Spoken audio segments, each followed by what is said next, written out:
All right, thank you so much for staying with us. Let's start this discussion. And like we mentioned, you're welcome to Jaime, not Trevor Mbija at Citizen TV Kenya. Use the hashtag Daybreak. We're talking about COVID-19 and politics at the same time. The BBI report is most likely going to be handed over today. The details are still held close to the chest, but some of them have already been leaked out. We'll talk about that in just a bit, but also the COVID-19 rising numbers. Let me introduce my guests real quick, beginning with Dr. James Nyikal, the SEME Member of Parliament, and also the member of the Health Committee at the National Assembly. Thank you so much for making time.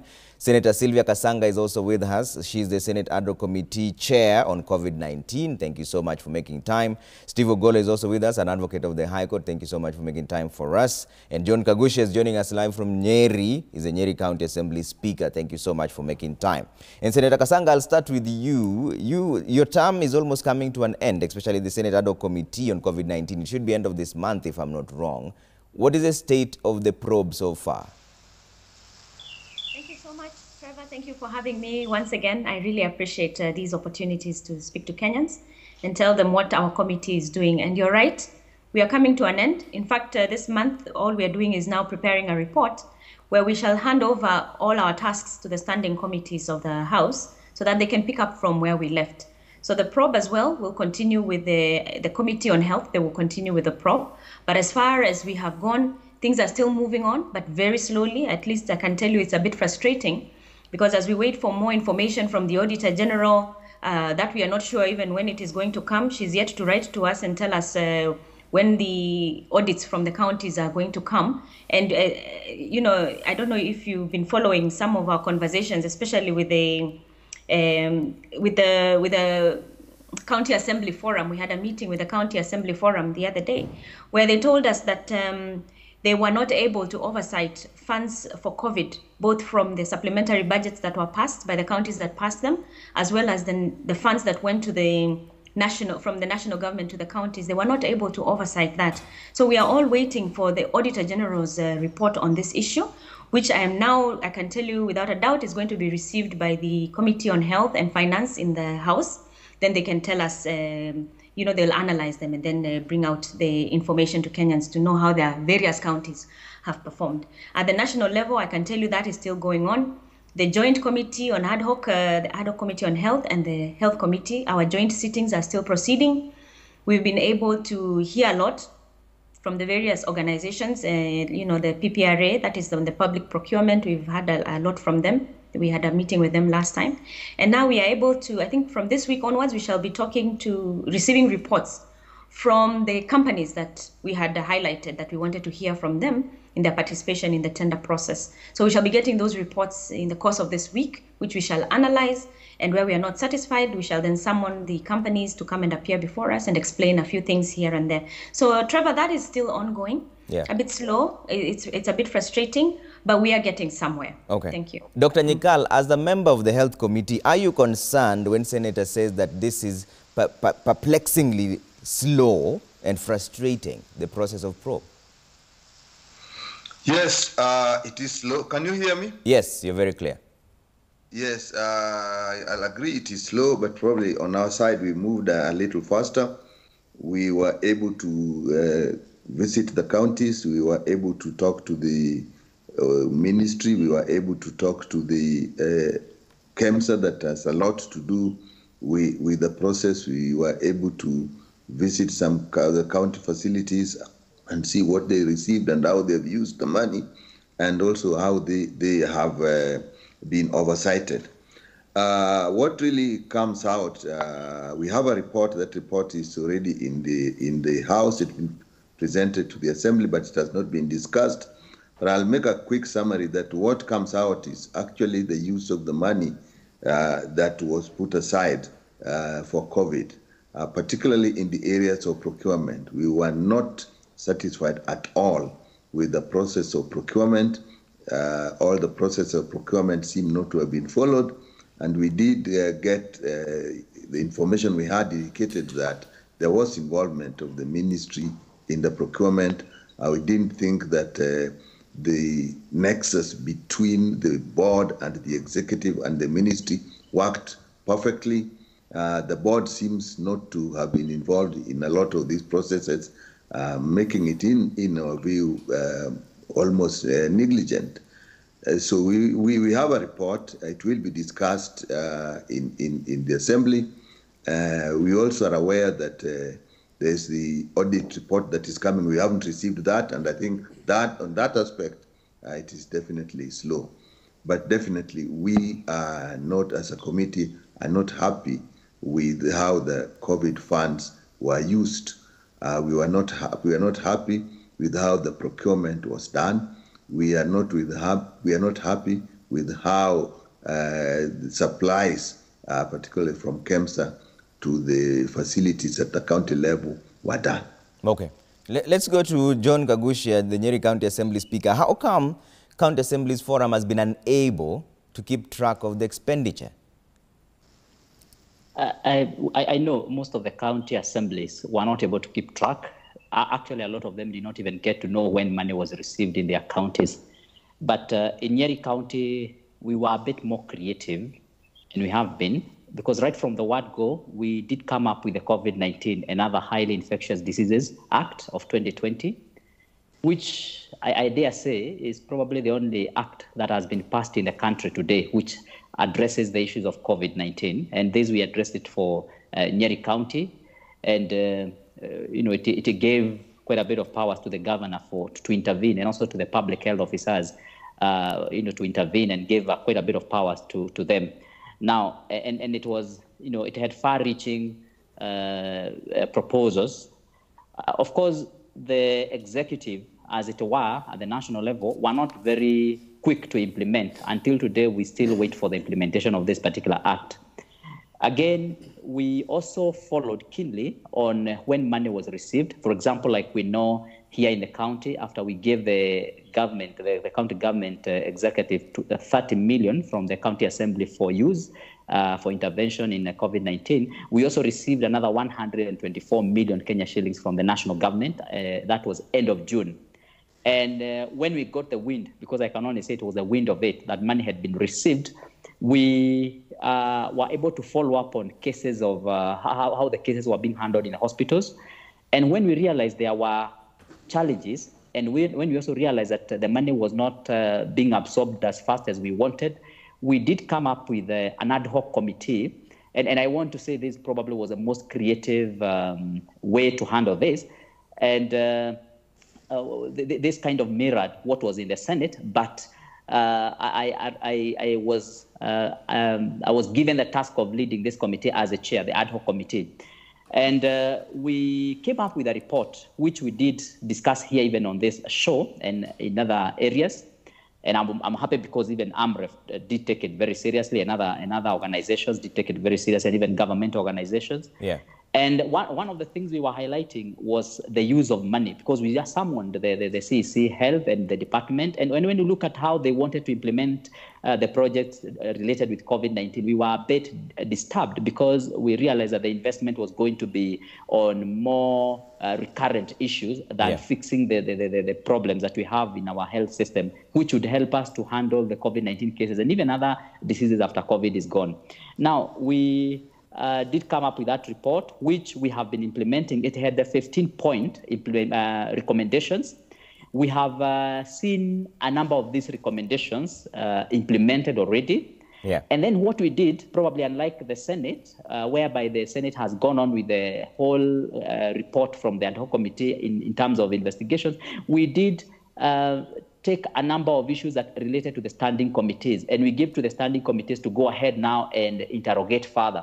Okay. And as we are talking now, the standing committees, like the Standing Committee on Health, PAC, and also Public Service, they are all dealing with different issues, which we are expecting their report to come within this week. Yeah. And then after this, we will have the final ad hoc committee report, which will now give the final verdict. Okay. But what is important to note is that a lot of the counties until today still remain with the funds, which they have not implemented.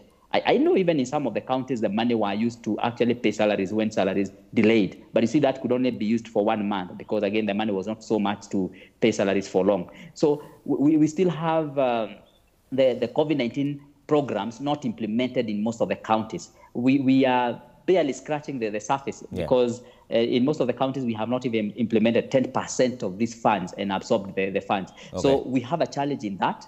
But I would say in Nyeri, we have been a bit more creative. And this has helped us a lot because working now together with the executive, we have many more level 4 hospitals having oxygen, proposed because Kagusha, implemented. hold on to that thought in a bit. We'll come back and see whether we're better off in terms of infrastructure now compared to before COVID started. But let me bring in Steve Ogola on this conversation. Steve, where did we drop the ball from a public policy perspective? Because there was so much billions that came in, and you can hear from the legislators, both the Senate and the National Assembly, the underlying statement is we are not happy. Not happy with the infrastructure, not happy with the procurement, not happy with the buying and purchases of all these issues. Where did we drop the ball from your point of view? I think maybe where we missed an opportunity to make adjustment, you know, when the National Response Committee, the National Emergency Response Committee was established. It was established as a national institution, national organ. I think at one point we needed to devolve it, and we have an equivalent at the counties, coordinated at the county level, because you see the funding for COVID-19 response largely was going towards sensitization, testing, treatment, and then also management. So that is what most of the funds was going to. And I think the people are in the counties, and the county governments were not, I would not say that they were robustly involved, and that is something that we have learned from, and there's opportunity also to acknowledge that first. Also, the funding, when we talk about COVID-19 funding, we don't know how much really has been disbursed to the counties, and how effectively those funds have been utilized. For instance, in Nairobi, I think the National Emergency Response Committee has been doing everything for Nairobi County. You know, there's little that has been left for Governor Sonko's government in terms of active intervention and engagement. So when it comes to evaluation of the application of the resources that were allocated to us this managing the pandemic, there are two questions that will emerge. There's the question of political accountability, which is what the National Assembly is looking at, making sure that those who are trusted with public funds applied it the correct manner. There's the question of criminal culpability, which I think the investigative agencies are still investigating. I saw the report, and they said they're inviting the ESCC and DCI, I think, to look into the matter further with a view of trying to establish if there was criminal culpability. What Kenyans need to know, there may or there may not be offenses revealed, but certainly looking at how this man has been managed, there's a case for political accountability. When you talk about political accountability, we cannot excuse the CS Health. He's done a good job, but money has been lost. If money has been lost under his watch, within the meaning of political accountability, means that the buck stops with him. So, in as much as we want to appreciate the interventions by CS Kagwe, where we're talking about money misappropriated under his watch, the person to ask in terms of accountability is the CS Health and, of course, the MD. So those are the questions we want answers, and if they can expedite this, the better. So according to you, who does the buck stop with, and what should happen?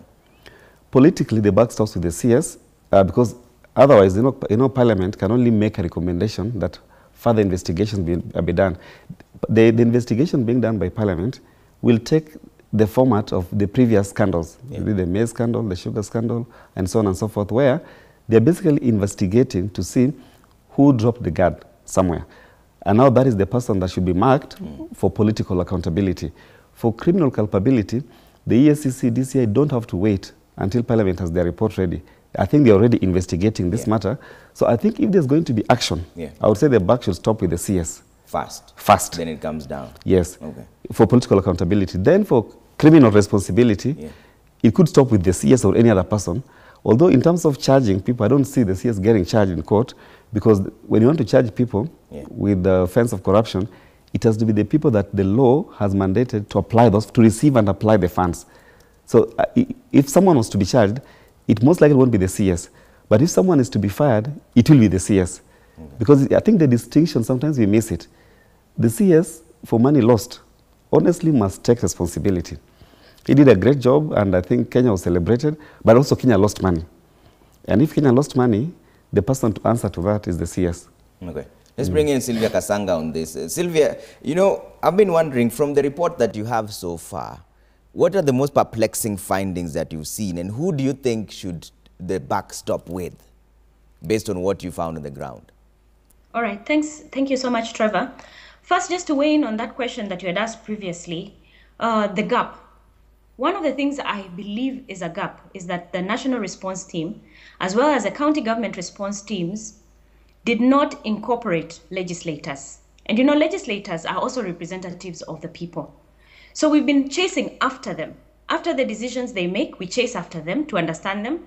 Then we have to relay to our people on the ground, find out what is really happening on the ground, then come back again and deal with the same issue when they have already moved on so fast, because things have been evolving very fast. So in my opinion, that is the one biggest gap. And Trevor, you were there at the conference.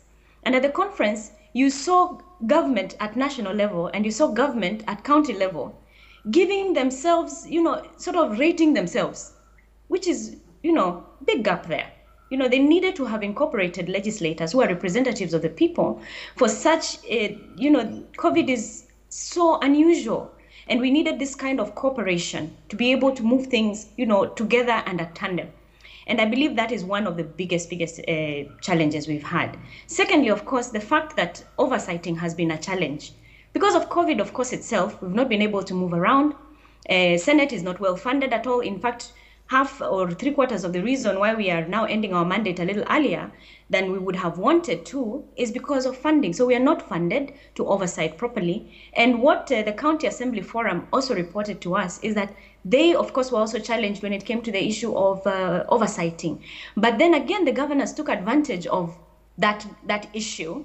So they have not, I think the report, what it said, I wish I had it right here in front of me, but they did report to us that most county governments, most executives had not even presented their quarterly reports as they are supposed to do. That you cannot blame COVID for refusal to bring out your reports. So you can see a bit of mischief here with the executives for not wanting to account as and when they're supposed to account. In as much as some of the county legislative forums were able to be creative, like you've had in Nyeri. I think there were a few others that were also creative, and we did challenge them because they are all legislators and they can come up with legislation that can help them tighten the gaps where they are. So I think we've identified those as the key areas. Okay. Then Trevor, I have to say this about the frontline workers.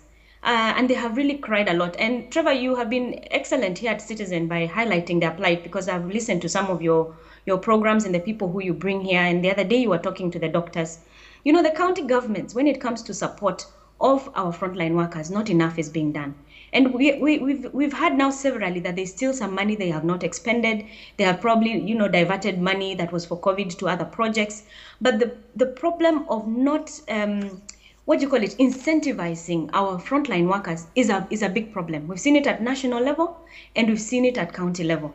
Another big gap, big gap. Even when we are celebrating Mashujaa Days yesterday, our frontline workers remain uncelebrated because they're not being incentivized. I mean, we are still crying even for basics when it comes to covering them, and their families in case somebody dies or when they get sick themselves. Yeah. And Trevor, these are real serious gaps and challenges. All right. I have to take a quick break here on Daybreak. When we come back, we're still talking about the issue around COVID-19, and I'd like to go to Dr. Nyikal to find out from him whether we're better off now, but that is coming up right after the break. Keep your views coming at Trevor Mbiji at Citizen TV Kenya. Use the hashtag Daybreak. We're still talking about COVID-19 and a bit of politics as well during this broadcast. See you in just a bit.